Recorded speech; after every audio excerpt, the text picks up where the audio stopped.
Positive எபிசோட ஜெய்ப்பூர்லேருந்து காலை வணக்கம் மக்களே. வீடியோ கொஞ்சம் நீளமானதுனால ரெண்டாக பிரிச்சிருக்கேன். கோச்சிக்காமல் சர்ப்ரைஸ் பண்ணி பார்த்துங்க. நீங்களே கண்டுபிடிச்சிருப்பீங்க, கரெக்டான டைமில் சாப்பிடலன்னா நம்ம பாடி ரொம்ப சோர்ந்து போயிடுதுன்னு. அதனால டைமிங் மிஸ் பண்ணாமல் காலை உணவு ஒரு நல்ல புடி பிடிச்சிட்டா அதே பையா துக்கான்லேருந்து.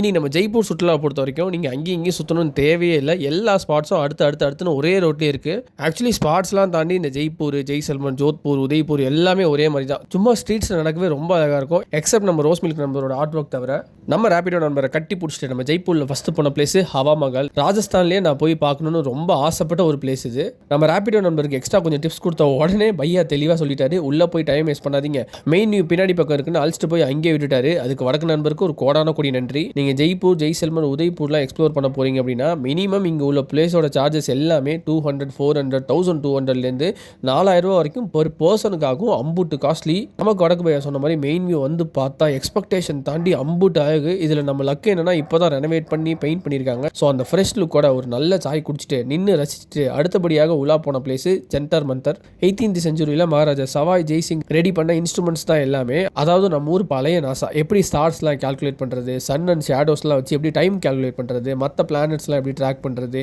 எக்லிப்சஸ்லாம் எப்படி ப்ரிடிக்ட் பண்ணுறதுன்னு அதை பார்க்கறதுக்காக இந்த இடத்த ரெடி பண்ணியிருக்காங்க. டெல்லியிலும் இந்த மாதிரி ஒரு பிளேஸ் இருக்குது. அடுத்தபடியாக மீண்டும் நம்ம ரேபிடோ நம்பரை புக் பண்ணி ஜல் மஹால் ரீச் ஆகிட்டேன். ராஜஸ்தானில் மோஸ்ட் ஆஃப் த பிளேஸில் இந்த செட்டப் நீங்கள் பார்ப்பீங்க. லேக்குக்கு நடுவில் ஒரு குட்டி மாளிகை, பட் யாரும் யூஸ் பண்ணுறதில்ல. நீங்கள் போட்டிங்கும் ஸ்டாப் பண்ணிட்டாங்களாம். பிகாஸ் இதை விட பெட்டர் குட்டி மாளிகைலாம் இருக்கிறதுனால அங்கே ஒரு புது வடக்கு நண்பர் தம்பி பக்கத்தில் உள்ள ஆம்பர் பிளேஸ் போங்க, நிறைய மூவி அங்கே தான் எடுத்திருக்காங்க அப்படின்னு சொன்னதுனால ரெடி ஜூட்னு ஆட்டோ சவாரி எடுத்து கிளம்பிட்டேன். மக்களே பல படங்களை நீங்கள் இங்கே எடுத்து பார்த்துருக்கலாம். ஆனால் என் கண்ணுக்கு லைட்டாக கிளாடியேட்டர் 1, கேம் ஆஃப் த்ரோன்ஸ்லாம் வந்து போகுது. ஆனால் என்னென்னா மலை ஏறணும். அதற்காக ஒரு நல்ல ஹோட்டலில் பிடிச்சி வெஜ் பிரியாணி ஆர்டர் பண்ணால், ஆனால் அவர் கொடுத்ததோ veg fried rice. But honestly full ஸ்பைசஸோட நல்ல டேஸ்ட்டு. அதை ஒரு பிடி பிடிச்சிட்டு மலை ஏற ஸ்டார்ட் பண்ணியாச்சு. ரொம்ப நேரம்லாம் ஆகலை, பட் அங்கே போனால் ஒரு பெரிய எதிர்ச்சி. இன்னைக்குன்னு பார்த்து ஏதோ பெரிய படம் ஷூட்டிங்கு, கொஞ்சம் நல்ல கேமராஸ்லாம் வச்சு நல்ல செட்டப். டைம் தான் இல்லை நின்று பார்க்கறதுக்கு. கண்டிப்பாக ஏதாச்சும் வடக்கு டோலி டான்ஸ் ஆடுற சீனாக தான் இருக்கும். நம்ம அதை தவிர்த்துட்டு நம்ம டிக்கெட் எடுக்க போயாச்சு. மக்களை பெரிய வீடியோ ஆனதுனால ரெண்டாக பிரிச்சிருக்கேன். மறக்காம பாட்டும் பார்த்துருங்க.